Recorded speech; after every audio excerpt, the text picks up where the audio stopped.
বিৰোধীৰ আপত্তি সত্ত্বেও আজি অনুষ্ঠিত হয় বিধানসভাৰ বাজেট অধিৱেশন।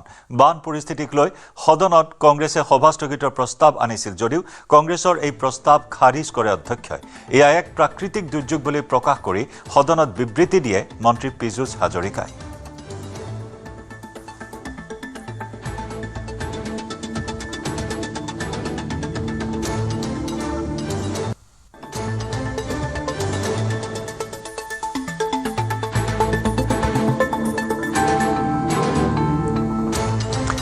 ৰাজ্যৰ বান পৰিস্থিতিক লৈ সদনত গুৰুত্বপূৰ্ণ মন্তব্য মন্ত্ৰী পীযুষ হাজৰিকাৰ। বানপানী আমাৰ চৰকাৰেই ৰোধ কৰিছে, জলসিঞ্চনো আমাৰ চৰকাৰেই দিব বুলি মন্তব্য মন্ত্ৰীগৰাকীৰ। অসম চৰকাৰৰ জলসম্পদ বিভাগে বৰ্তমানলৈ নিৰ্মাণ কৰিছে প্ৰায় ৪,৮০০ কিলোমিটাৰ মথাউৰি। ৪,৮০০ কিলোমিটাৰ মথাউৰিৰ বৰ্তমানলৈ প্ৰায় ১,৮০০ কিলোমিটাৰ ওখ তথা সবলীকৰণ কৰা হৈছে। বাকী ৩,০০০ কিলোমিটাৰ মথাউৰিৰ বহন ক্ষমতা বা বান প্ৰতিৰোধ ক্ষমতা কমি যোৱা বুলিও সদনত উল্লেখ মন্ত্ৰী পীযুষ হাজৰিকাৰ।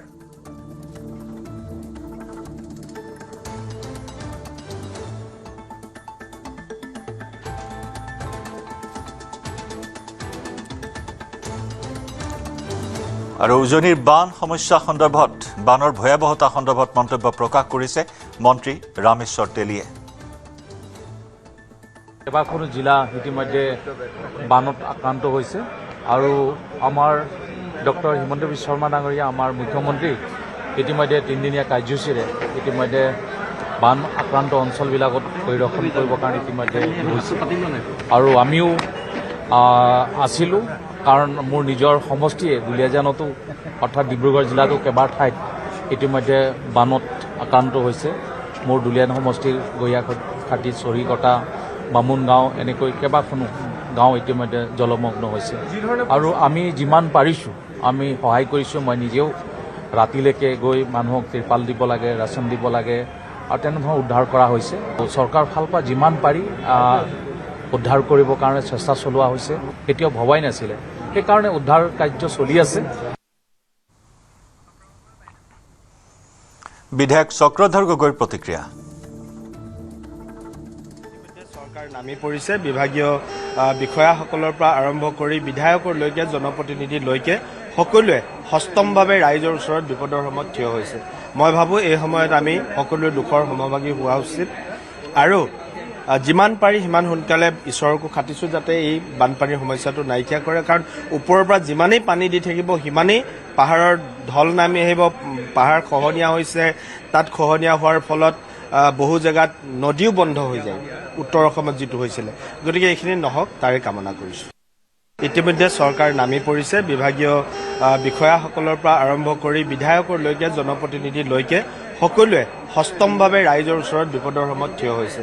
মই ভাবোঁ এই সময়ত আমি সকলোৱে দুখৰ সমভাগী হোৱা উচিত আৰু যিমান পাৰি সিমান সোনকালে ঈশ্বৰকো খাটিছোঁ যাতে এই বানপানীৰ সমস্যাটো নাইকিয়া কৰে। কাৰণ ওপৰৰ পৰা যিমানেই পানী দি থাকিব সিমানেই পাহাৰৰ ঢল নামি আহিব। পাহাৰ খহনীয়া হৈছে, তাত খহনীয়া হোৱাৰ ফলত বহু জেগাত নদীও বন্ধ হৈ যায়, উত্তৰ অসমত যিটো হৈছিলে। গতিকে এইখিনি নহওক তাৰে কামনা কৰিছোঁ। উজনিৰ বান পৰিস্থিতিক লৈ মন্তব্য বিধায়ক মানৱ ডেকাৰ। ইতিমধ্যে মুখ্যমন্ত্ৰী মহোদয় তাত উপস্থিত হৈছে যোৱা ৰাতি। মই আশা কৰিছোঁ যে মানুহৰ এই দুৰ্যোগৰ সময়ত সকলোৱে সহায় কৰক, সকলোৱে সতৰ্ক থাকক আৰু যাতে আমি অতি সোনকালে ইয়াৰ লগত মোকাবিলা কৰি আকৌ স্বাভাৱিক জীৱন যাত্ৰালৈ মানুহসকল ঘূৰি আহিব পাৰে তাৰে কামনা কৰিছোঁ। বানপানীৰ বাবে কংগ্ৰেছে সভা স্থগিত প্ৰস্তাৱ আনিছে। কৰিব, বিৰোধী দলে নকৰিব কিয়? এতিয়া ধৰক মানুহৰ তেওঁলোকৰো দায়িত্ব আছে, আমাৰ দায়িত্ব চৰকাৰখনত থাকি মানুহক সহায় কৰা, সকাহ দিয়া। তেওঁলোকে বিৰোধীত থাকিতো তেওঁলোকৰো ইছ্যু লাগে। গতিকে এই বানপানীৰ ক্ষেত্ৰত মই কোনো ৰাজনৈতিক মেৰ পাছৰ কথা ক'বলৈ নাযাওঁ। সকলোৱে নিজৰ নিজৰ দায়িত্ব পালন কৰিব লাগে। কাৰণ এতিয়া ইয়াতে কোনো কংগ্ৰেছ, বিজেপি, এজিপি, ৰাইজৰ দল বুলি বানপানীয়ে ক্ষতিগ্ৰস্ত কৰা নাই। বানপানীয়ে যেতিয়া ক্ষতিগ্ৰস্ত হৈছে হাজাৰ হাজাৰ লক্ষ লক্ষ লোক ক্ষতিগ্ৰস্ত হৈছে। গতিকে এই লোকসকলক সকাহ দিব পাৰে, যোনে যেনেকৈ পাৰে ব্যৱস্থাটোৰ ওপৰত বিশ্বাস ৰাখি কৰি গ'লে ৰাইজৰ সকাহ হ'ব। চাপানলাৰ পুলি বাগানত নিশা প্ৰায় 3 বজাত এক গভীৰ মাটিৰ কুঁৱাত আবদ্ধ হয় এটা বৃহৎ বনৰীয়া হাতী। কুঁৱাত আবদ্ধ হৈ হাতীটো গুৰুতৰভাৱে আঘাতপ্ৰাপ্ত হয়। এই ঘটনাৰ খবৰ পোৱাৰ লগে লগে ঘটনাস্থলীত উপস্থিত হয় প্ৰকৃতিপ্ৰেমী যুৱক তথা হাতী বন্ধু বিনোদ দলু বৰা। বিনোদ দুলু বৰাই লগে লগে হাতীটোৰ অৱস্থা প্ৰত্যক্ষ কৰি নিশা 3:20 চাপানলা বন বিভাগক সমগ্ৰ বিষয়টো অৱগত কৰে। প্ৰথম অৱস্থাত হাতীটো উদ্ধাৰৰ বাবে জেচিবি ব্যৱহাৰ কৰাৰ পৰিকল্পনা কৰা হয় যদিও আঘাত পোৱাৰ আশংকাত হাতী বন্ধু বিনোদ দুলু বৰা আৰু স্থানীয় ৰাইজে হাতেৰে মাটি খন্দাৰ সিদ্ধান্ত লয়। কুঁৱাটোৰ এটা কাষ কাটি লাহে লাহে এটা ঢালযুক্ত সুৰক্ষিত বাট তৈয়াৰ কৰি দিয়ে আৰু এই বিশেষ উপায়েৰে হাতীটোৱে নিজেই ভৰিৰ ভাৰসাম্য ৰাখি কুঁৱাৰ পৰা সুৰক্ষিতভাৱে ওলাই আহে আৰু কাষৰ বনাঞ্চললৈ গুচি যায়।